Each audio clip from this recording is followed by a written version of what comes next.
Conexão SPM, Mercado e Economia em Foco.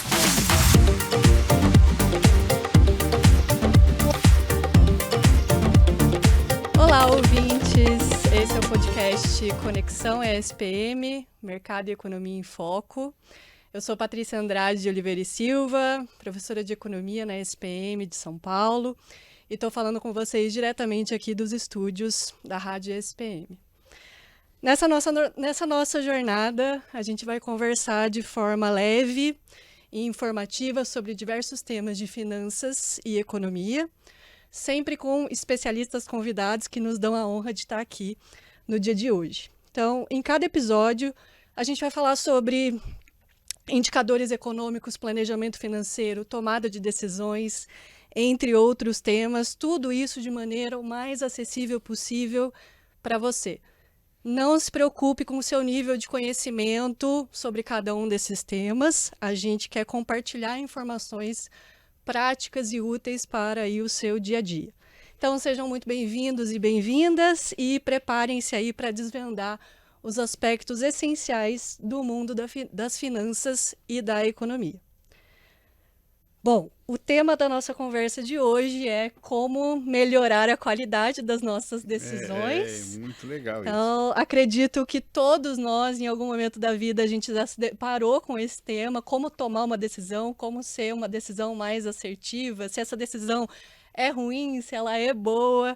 Então, para explicar melhor essas questões, o Conexão SPM, Mercado e Economia em Foco, tem a honra de receber o professor Roberto Camanho, é professor na SPM e coordenador do Inova SPM. Camanho, seja muitíssimo bem-vindo. Muito obrigado. É um prazer estar aqui compartilhando esse momento, essas experiências. Eu acho importante a gente entender processos decisórios. Até eu começar a estudar, eu achava que era um bom decisor. Depois eu descobri que tinha muita coisa para aprender que eu quero compartilhar aqui com vocês. Todo mundo sempre tem algo novo para aprender, sempre, né? E a gente está aqui para isso e sim. Com certeza a sua vastíssima experiência vai nos ajudar aqui hoje. Obrigado, querida. Eu queria começar colocando o seguinte, como professora de economia, eu percebo que principalmente quando a gente chega nesses assuntos de tomada de decisão, existe sempre uma preocupação muito grande e, teoricamente mesmo, a ciência econômica durante muito tempo acreditou muito na questão de que é preciso ser racional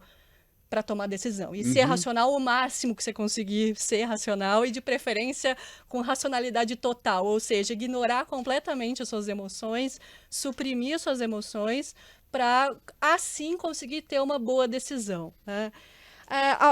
Conforme a evolução, né, do tempo foi passando, as experiências e a própria evolução da teoria econômica, o que se percebe hoje em dia, principalmente com a questão, né, de economia comportamental, é que esse conceito ele tem que ser revisto. Primeiro que essa racionalidade total ela não existe, que nós não somos máquinas, né? Ainda não, pelo menos, por enquanto. E as emoções, elas têm influência sobre a nossa tomada de decisão. Eu queria saber como que você percebe essa influência das emoções em tomada de decisão. Puxa vida, um tema super legal. Obrigado, Patrícia, mas vamos lá. Primeira coisa que é importante entendermos é que temos crenças que não se aplicam mais. Então, até tem uma frase do Nietzsche muito boa, né? As crenças são inimigas mais perigosas da verdade do que as mentiras.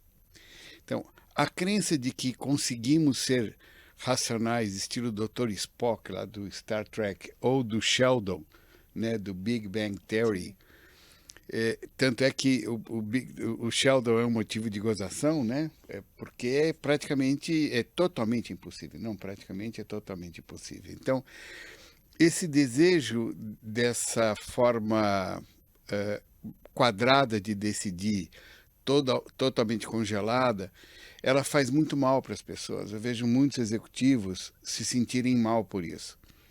Porque eles buscam uma coisa e se frustram por não conseguir. Então, a crença de que você consegue anular totalmente seus sentimentos, ela não existe.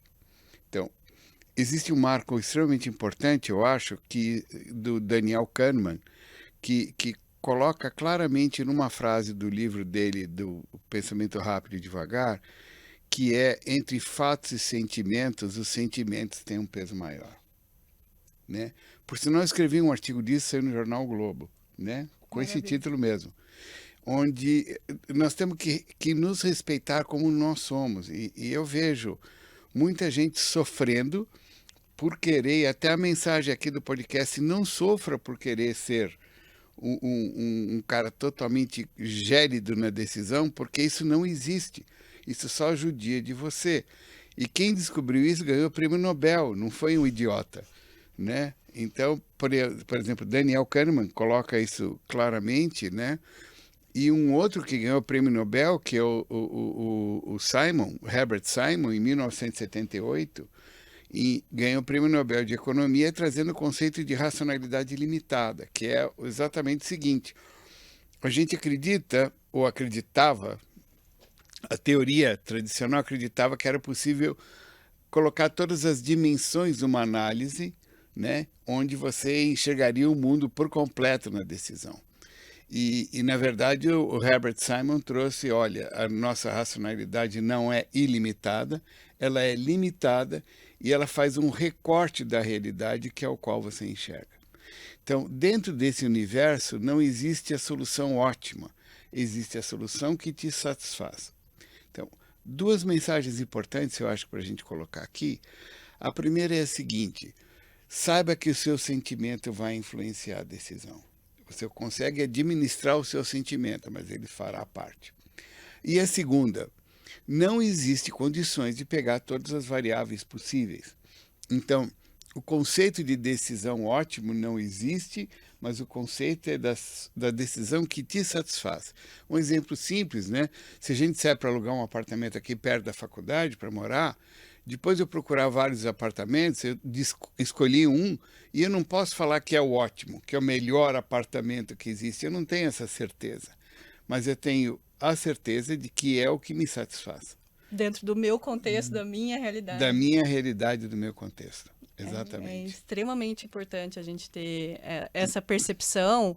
E também uma outra questão que eu acho que vem junto com isso é se a gente tem emoções, se isso vai fazer parte do nosso cotidiano e da nossa tomada de decisão, as emoções e elas participarem efetivamente, ou seja, a gente ter consciência delas e que elas fazem parte desse processo, elas são sempre negativas? Porque eu acho que existe um certo consenso, talvez um pouco antigo, e que a gente esteja querendo quebrar aqui, que nem sempre as emoções vão ter esse cunho negativo, como foi colocado durante muito tempo.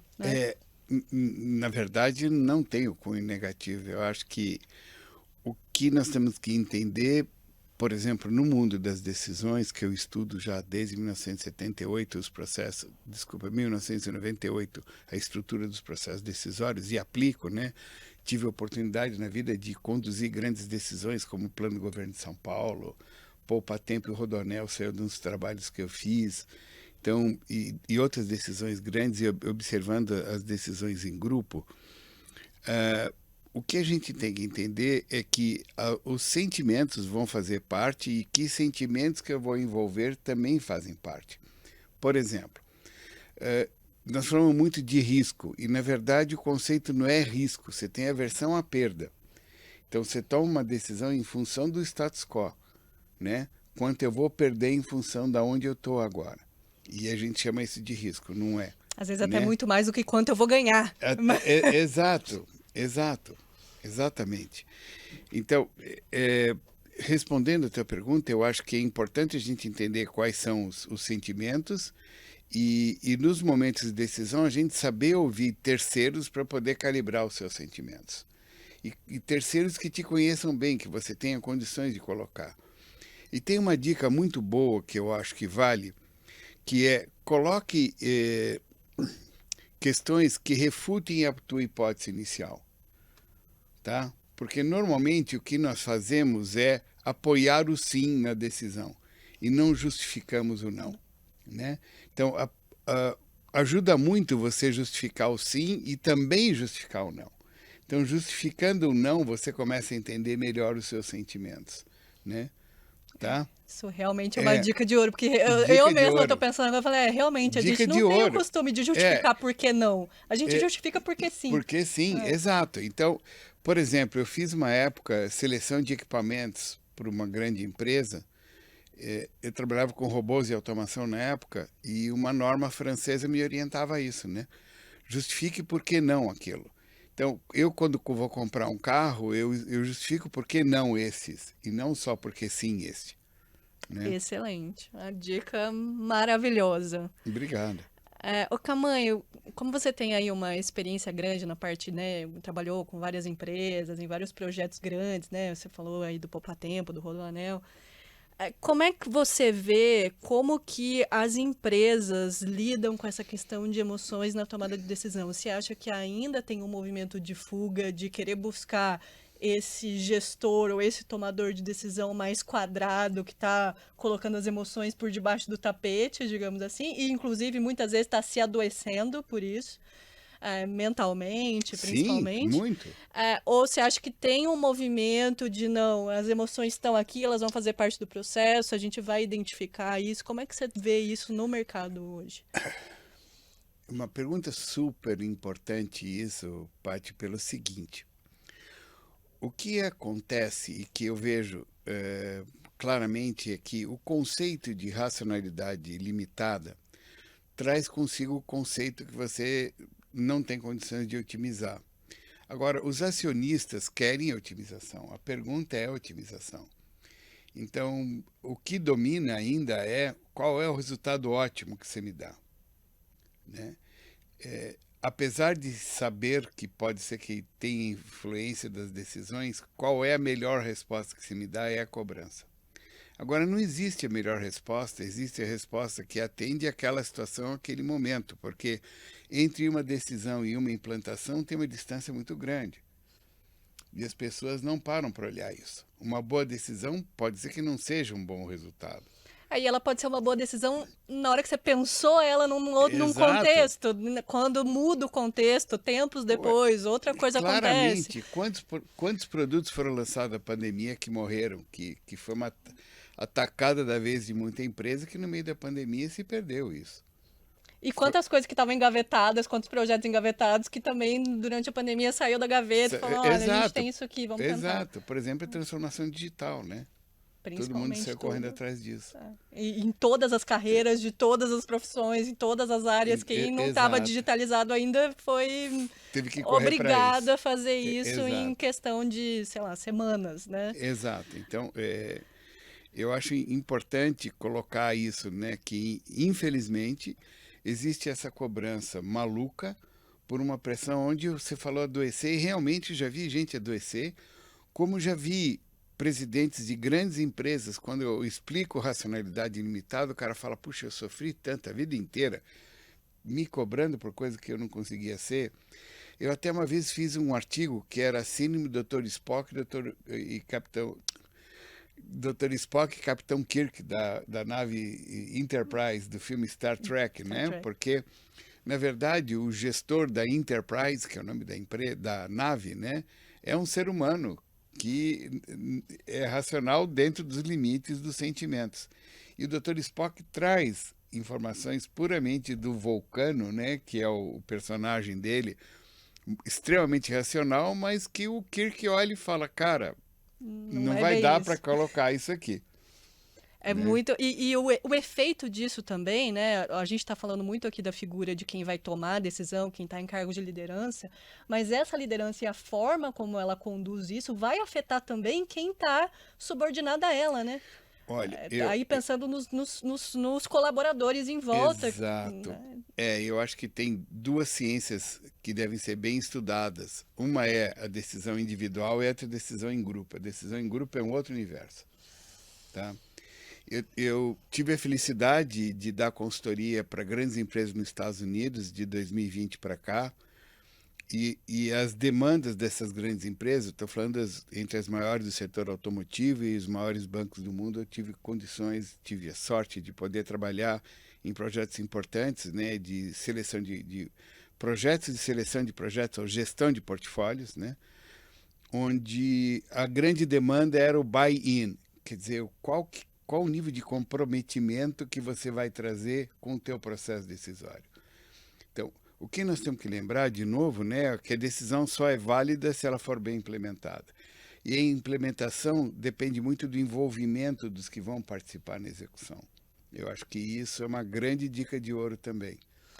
E aí eu acho que tem um ponto importante aí, que é reconhecer as vulnerabilidades próprias e, com isso, abrir espaço para que os outros à sua volta, que estão trabalhando junto com você, consigam também reconhecer vulnerabilidades e trabalhar essas emoções, inclusive em grupos, né? Que exige aí uma complexidade nisso. Como é que a gente consegue, e se é que a gente consegue, trabalhar essas vulnerabilidades a nosso favor, tanto do ponto de vista individual, quanto do ponto de vista quando você está trabalhando em grupo, né? É possível. É possível. É possível. Boa notícia. É possível. Ao longo dos anos, eu me especializei num método chamado AHP, Processo de Análise Hierárquica, que define critérios para priorização de seleção de projetos. Então, eu aprendi, ao longo dos anos, a criar um conjunto de critérios que eu chamo de complexidade de implementação, né? Quais são esses critérios? Eu tenho o critério, por exemplo, nível de abrangência do projeto. Vamos pensar numa carteira de projetos em uma empresa de alimentícia, por exemplo, americana, que eu atendi há pouco tempo. Então, o número de departamentos que aquele projeto vai implementar. Isso impacta na complexidade, né? Qual o nível tecnológico exigido pelo projeto, né? Nós conhecemos, nós temos gente preparada para isso, nós não temos gente preparada para isso. Quais são os aspectos de infraestrutura que nós vamos precisar para implementar? Nós temos, nós não temos. Então, são alguns níveis de complexidade. Outra interessante é qual é a precisão ou qual é a curacidade que eu consigo prever o meu cronograma frente à dificuldade que eu possa ter. Então, esses critérios de complexidade permitem você criar, por exemplo, uma matriz de um gráfico de 2 dimensões, uma alinhamento estratégico do projeto, outra complexidade, e você poder avaliar quais que são os quick wins que você tenha mais certeza de sucesso e quais são os que você vai ter que colocar mais gestão. Tá? Você consegue qualificar melhor os teus riscos, digamos assim, né? Exato. É uma possibilidade de antecipar, inclusive, problemas Exato. que possam aparecer nesse processo. Exato. Né? E que vão impactar em cronograma, em custo, entregas, oportunidade, tudo isso. E tudo mais. É. Então, isso é excelente. Eu sei que você já falou aqui de algumas experiências que você já teve, mas eu queria aprofundar um pouquinho nisso. Se você tiver algumas passagens profissionais mesmo, suas, onde você se viu nesse duelo, digamos assim, entre razão e emoção, e como que foi o desfecho da história, quais os aprendizados que você tirou disso ao longo da sua carreira, principalmente no início da carreira, onde Sim. tudo é uma grande novidade, né? Você puder trazer isso pra gente. Trago sim. Eu vejo que um primeiro susto que eu levei, né, foi o fato de eu ter um método estruturado que foi utilizado pelo Pentágono. O Thomas Saatchi, que criou o método, era consultor do Pentágono. A NASA utiliza para seleção de projetos e a Boeing utilizou, a IBM utilizou. Eu acho, bom, o método vai me dar certeza que vai dar certo, né? E uma grande surpresa que eu tive foi o seguinte: não avaliar qual era o impacto político de trazer transparência para a decisão. Tá? Porque, na verdade, o que acontece? Todos esses conceitos de processo decisório vêm de um mundo anglo-saxão, né? Onde os jogos são mais claros, as agendas ocultas existem, mas são mais claras, né? A governança tem um pouco melhor dominada e a política é um pouco mais transparente. Isso é cultural, né? Isso é cultural. Não só das empresas, cultural das pessoas. Das pessoas, exato. Então, o primeiro susto que eu levei foi acreditar que uma ferramenta anglo-saxã ia funcionar na cabeça do latino. E tive que me adaptar ao que eu aprendi. E aí eu fui estudar um artigo que eu adoro, que é Como os Latinos Decidem. Um artigo escrito por um francês, casado com uma chilena, que fez um levantamento com 780 executivos avaliando o processo decisório dos latinos, comparando com o dos americanos, né? E aí não tem o melhor ou o pior, são estilos diferentes, né? Você vai falar qual o melhor guitarrista de música clássica ou de axé? Depende dos estilos. O Pepeu Gomes era um grande guitarrista. E do objetivo, né, que você está querendo. Do objetivo, exato, né? Então, vale dizer que muitos dos conceitos tradicionais de processos decisórios, para nós latinos, fura totalmente. Não segue a mesma lógica. Né? Não segue a mesma lógica.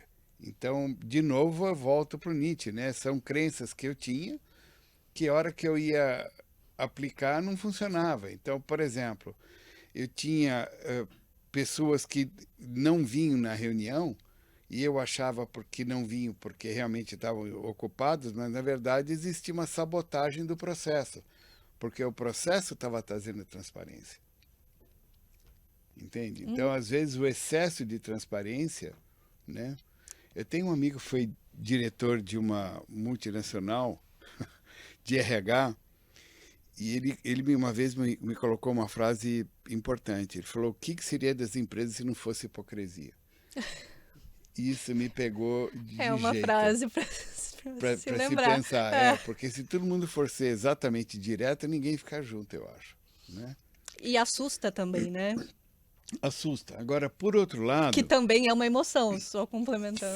Sem dúvida. O medo é uma emoção, né? O Exato. susto que remete ao medo é uma emoção. Agora, é assim, vale a cultura da empresa. Por exemplo, eu tive um caso muito interessante de um hospital, de um banco, de um grande banco brasileiro.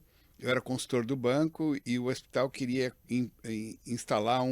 implementar um ERP. E no banco falaram: olha, Camanho, a gente gostaria que você fosse lá conduzir o processo. Faz 2 anos que a gente briga e não consegue colocar um ERP no banco, no hospital. Aí fui entrevistar, fui ver o que estava acontecendo. Era assim: os gestores do hospital, que eram cabeça de banco, queriam um software. Os médicos queriam outro software. E aí ficava uma briga sobre o que eles queriam. E a partir de então, eu criei um processo decisório juntando os 2 grupos numa sala e definindo os critérios de avaliação deles todos juntos e dando peso a esses critérios todos juntos. E, para minha surpresa e deles, o projeto que ganhou, o fornecedor que ganhou, é o que nenhum dos 2 queria. Era um terceiro. Era um terceiro. E Incrível digo para vocês, isso foi em 2003, o negócio foi instalado, foi implementado, foi um grande sucesso, virou um artigo de congresso de gestão de projetos, tá? O caso inteiro, porque a gente tem um histórico da evolução. E agora por que deu certo? Porque todo mundo virou dono da decisão. Todos participaram, todos tiveram voz, todos exato, puderam exprimir opinião. Exato. É incrível, né? É incrível. Então, é senso de pertencimento, que também é uma emoção. É senso de pertencimento. Todo mundo brigou para dar certo, né? Então, eu acho que de experiências legais que eu tenho são essas, os das agendas ocultas e da construção de uma verdade em conjunto. Maravilhoso, né? Maravilhoso.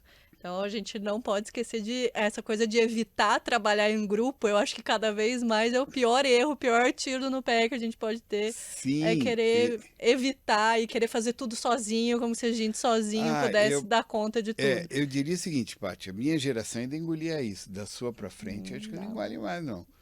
Né? O pessoal gosta de participar, quer saber por quê, né? E o gratificante disso é você fazer quem vai implementar participar. E acho que isso é o gratificante. Para de fato envolver, né? Exato. Para não ser uma coisa passiva, tem que ser ativo. Exato, né? Exato. Eu acho que tem uma mensagem para deixar aqui no podcast que eu acho importante, que é a seguinte: decidir é muito fácil. O que pega é a consequência. E as pessoas não olham. O pessoal, mas que decisão complicada. Não é fácil. Chega na tua casa, vende tudo, pega um mochilão e vai curtir a vida. Uma decisão muito simples. E o custo disso? E a consequência? Então, o que pegam nas decisões é as consequências. Então, quando a gente está angustiado por uma decisão, a gente tem que ter foco na consequência e não na decisão em si, né? Maravilhoso. E aí, pegando esse gancho, né? Como que a gente pode classificar, se é que é possível também classificar as nossas decisões em boas ou ruins? Que régua é essa, né? Eu acho que existe uma curva de maturidade da qualidade da decisão. Então, qualidade da decisão é um tema que, inclusive, tem um curso em Stanford que vale a pena fazer, né? Tem colegas da nossa faculdade que fizeram lá, o Fabiano é um deles, onde, primeiro, você conseguir classificar qual é o universo de análise que você está. E tudo isso começa por onde? O entendimento do contexto. Decisão depende do contexto. Então, uma boa... Primeira coisa que é importante é o seguinte, eu acho. Um passo para trás, decisão é um processo, não é um momento.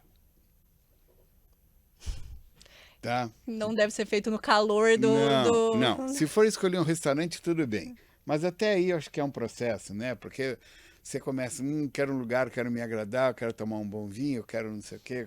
É um processo. Não é uma coisa pontual, né? Começa daí. Eu enxergo, esse é um bom conhecimento sobre decisão, é o processo e é onde ele começa. Ele começa na identificação da necessidade da decisão. Ele passa pela análise das alternativas, o diagnóstico. Do diagnóstico, análise das alternativas. Análise das alternativas, selecionar a alternativa, depois implementar. Basicamente é isso, né? Na academia são 3 passos que a gente fala, mas eu estou falando aqui em mais um papo de bar para a gente entender. Começa pelo diagnóstico, pela dor, né? Pô, preciso tomar uma decisão na minha vida, né? Papo no bar a gente fala assim, preciso tomar uma decisão na minha vida. Então, você começa um processo decisório, não é uma decisão, né? Então, a qualidade da decisão vai da qualidade do processo, de como você vai cada fase delas. E também existe uma coisa que nós temos que aprender. A gente é cobrado por agilidade, você tem que ter agilidade. Se eu estou falando em qualidade, tem momento que eu tenho que parar para saber se eu estou no momento certo. Entende? Então, uma dica de ouro, ou mais uma, é o recuo na vida. O que é o recuo? Para e espera, né? Eu faço muito recuo no travesseiro. Se eu tenho uma decisão importante para tomar, tudo, eu às vezes mando um e-mail para mim mesmo de um dia para o outro, né? Para eu ler no outro dia o que eu estava no calor das emoções sentindo. E aí no outro dia eu pego, leio e aí eu fui para o recuo, consegui esfriar a cabeça. Então, em sendo um processo decisório, eu acho que as dicas, tanto no corporativo como no individual, é escutar, saber ouvir, né, as pessoas, administrar o seu orgulho, né, dar valor à sua humildade, dar voz à sua humildade, é extremamente importante porque nós temos uma tendência muito grande de definir o problema de acordo com a solução que você deseja. Tá? E aí a dificuldade de ouvir quem está por fora, né? Exato, né? E se está difícil de decidir, vá para o recuo, não é procrastinar, é inteligência. Exatamente. Maravilhosas dicas Obrigado. que a gente pode usar, todos nós aqui que estamos ouvindo, em várias áreas da vida, não só na decisão profissional, mas acho que isso vale para a vida pessoal também, para tudo. Para tudo. Então, a nossa conversa está sendo, né, ótima. Obrigado. Mas a gente infelizmente, a gente vai ter que ir pro encerramento. Vamos lá. Então, eu queria... A gente volta, não ficamos de mal. A gente pode fazer mais vários episódios aqui. Eu queria abrir para você fazer suas considerações finais sobre aí, né? Se você quiser deixar mais um conselho para quem aí está nos ouvindo, fique à vontade. Eu deixo assim, eu acho que dica de papo de bar, né? Eu gosto muito. Tem um estudo que são as vozes implícitas das organizações, onde fala que tem aqueles momentos que você está fazendo uma apresentação de um plano de faturamento num ano de crise para a diretoria, você está super atento e com medo, né? Mas se você tiver numa conversa de família ou num papo de bar com os amigos, essa chavinha do medo, tudo você não ativa. Então, eu acho importante a gente saber desativar essa chavinha e aí a minha dica aqui vai para um papo de bar. Por sinal, eu gosto muito, no meu Instagram eu coloco papo de bar toda sexta, acho que você sabe disso, deixa né? o arroba aí pra gente, aproveita. É @Roberto Camanho, né? @Roberto Camanho, eu de sexta-feira gravo um papo de bar. Eu acho que a melhor dica que eu tenho de processo decisório é a primeira coisa, entenda o contexto. Tá? Eu sempre lembro o seguinte, quanto que você paga uma breja na praia? Né? Não é o quanto você paga no supermercado. Porque no contexto da praia, eu mereço, né? Vale a pena. Você não sai da praia, se o cara te cobra 15 reais uma long neck, você não vai tomar um chuveiro até o bar, tomar uma long neck e voltar. O momento é outro, a coisa é outra. As Então, pessoas, né, que estão ali junto com pessoas são você, o outras, momento exato. que você está vivendo. Então, exato. Então, se a gente fosse usar o conceito da racionalidade e otimização do recurso, eu iria no bar, Você no ia supermercado. abandonar todo mundo na praia e ia para o supermercado. Exato. Esse era o conceito da racionalidade convencional, não é? Totalmente. E, na verdade, não é isso que a gente faz, porque os sentimentos imperam e te dão uma justificativa do uso do dinheiro. Então, eu vejo que a dica de ouro é entenda o contexto que você está. Né? Eu lembro muito que quando você vai no shopping center em dezembro, aproveitando a época, com o 13º, você é muito corajoso, né? E em janeiro, quando chegam as faturas, vem os 3 R's, né? Raiva, rancor e remorso, né? De tudo que você fez. E porque junto tem IPTU, IPVA, Escola das Crianças e tudo junto. Então, entender o contexto eu acho que é uma grande dica. A segunda dica é o que é difícil é a consequência, não é a decisão. E a terceira dica numa decisão corporativa é escolhe muito bem os envolvidos na execução da decisão. Porque apesar dela ser boa, ela não te garante um bom resultado se as pessoas não estiverem comprometidas com isso. Acho que as dicas mais próximas são essas. Maravilhoso, Camanho. Muitíssimo obrigada por dedicar o seu tempo, por falar aqui de uma forma tão clara com todo mundo, essa sua experiência, várias experiências maravilhosas que você compartilhou aqui. Delícia estar aqui. Muitíssimo obrigada. Tenho certeza que todo mundo que está ouvindo aqui aprendeu muito hoje. Obrigado. Então já está convidado para um próximo, próximo episódio. Tenho certeza sim. que todo mundo gostou bastante. Obrigada. Obrigado a vocês. Um abraço a todos aqui. Então, esse é o podcast Conexão ESPM, Mercado e Economia em Foco. E hoje a gente teve a honra de receber o professor Roberto Camanho, que também é coordenador do Inove ESPM. Eu sou a professora Patrícia Andrade de Oliveira e Silva. E lembrando que esse é um programa que a gente quer fazer junto com vocês. Então, se vocês tiverem dúvidas ou comentários, podem mandar um e-mail para conexãomercadoespm@gmail.com, sem os acentos, para deixar aí os seus questionamentos. Também quero aproveitar para agradecer o trabalho técnico que fez aí esse podcast acontecer, na pessoa aí do Afonso Alves, muito obrigada. A gente se despede por aqui e esperamos aí estar com vocês no nosso próximo encontro aqui no Spotify. Até já. Obrigada. Você ouviu Conexão ESPM.